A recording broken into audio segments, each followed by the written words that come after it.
Eka. Baik, Assalamualaikum warahmatullahi wabarakatuh. Kami dari kelompok 8 ingin mempresentasikan hasil kerja kami, yaitu jurnal Six Sigma. Next. Di sini ada anggota kami. Yang pertama, Nabila Karina Dewi. Terus ada saya sendiri, ada Eriku Yuda, dan ada Elsa Dias Yamila. Next. Topik yang akan kami bahas yaitu yang pertama, rangkuman atau review jurnal. Terus yang kedua, penjelasan Six Sigma dan DMAIC. Yang ketiga, hasil Six Sigma dan DMAIC pada jurnal yang diambil. Next. Untuk jurnal yang kami ambil mendapatkan judul yaitu penerapan metode Six Sigma dengan pendekatan DMAIC pada proses handling painted body BMW X3 dengan studi kasus PT Cahya Sakti Motor. Dari berikut ini ada link jurnalnya. Untuk yang pertama pembahasannya yaitu rangkuman jurnal. Next.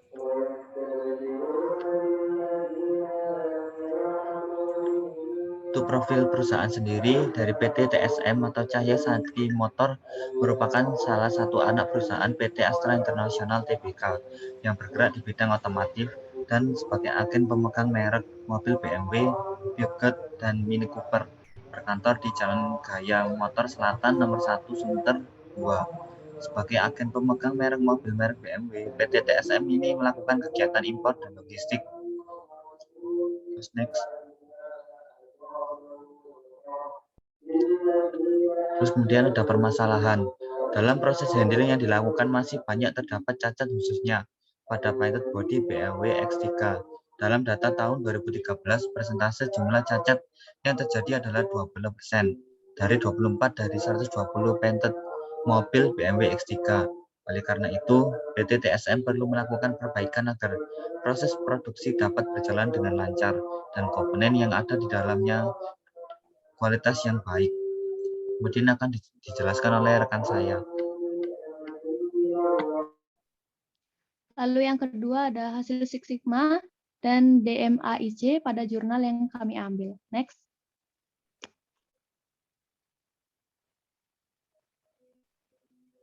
DMAIC adalah menghilangkan langkah-langkah proses yang tidak produktif dan fokus pada pengukuran-pengukuran baru. Penerapan teknologi untuk meningkatkan kualitas menuju target Six Sigma. Tahapan dalam penelitian ini meliputi yang pertama ada define, yaitu tahap awal dalam pendekatan DMAIC adalah identifikasi hal-hal terkait kualitas yang menjadi prioritas, yaitu critical to quality, yaitu chip atau bintik yang muncul pada permukaan painted body yang menyebabkan kerusakan mekanis.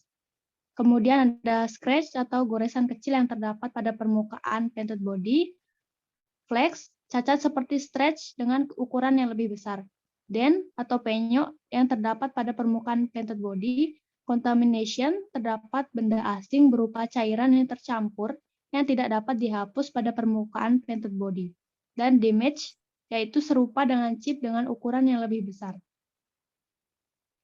Selanjutnya ada measure.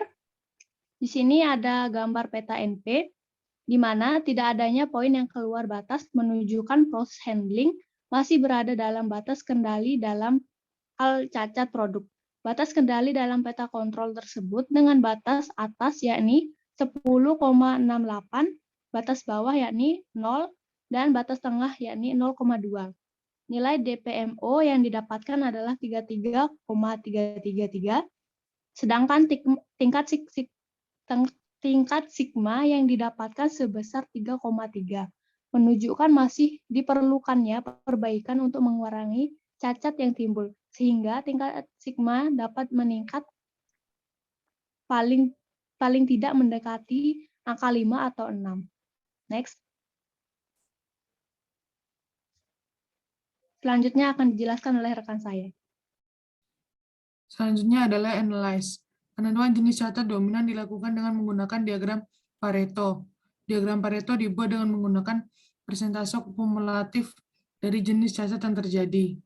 Dari diagram tersebut, terdapat 4 jenis cacat yang dominan, yaitu flex 31,3%, chip 24,7%, contamination 18,7%, stretch 13,3%. Penentuan jenis cacat tersebut mengikuti aturan 80/20 pada prinsip diagram Pareto. Improve.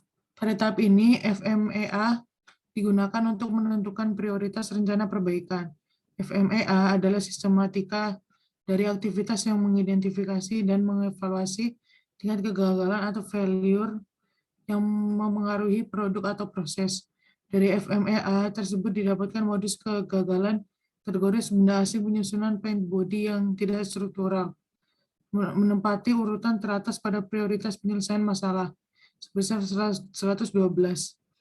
Pada bagian ini, usulan perbaikan dengan membuat standard operation prosedur seperti penggantian lap secara berkala, menggunakan penutup cover body mobil agar terhindar dari benda asing yang diberikan. Yang terakhir adalah kontrol. Tahap ini belum dilakukan atau diimplementasikan pada perusahaan, sehingga yang diberikan dalam tahap ini kepada pihak perusahaan adalah saran untuk selalu meninjau proyek perbaikan yang sedang dilakukan.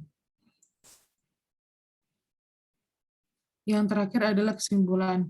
Beberapa kesimpulan yang didapatkan antara lain berdasarkan Petra Control NP, proses handling PT TSM masih berada dalam batas kendali. Terlihat tidak adanya cacat yang dikeluarkan batas kendali. Terdapat 4 jenis cacat dominan dalam proses handling, yaitu flex, chip, contamination, dan stretch. Sekian presentasi dari kami. Kurang lebihnya mohon maaf. Wassalamualaikum warahmatullahi wabarakatuh.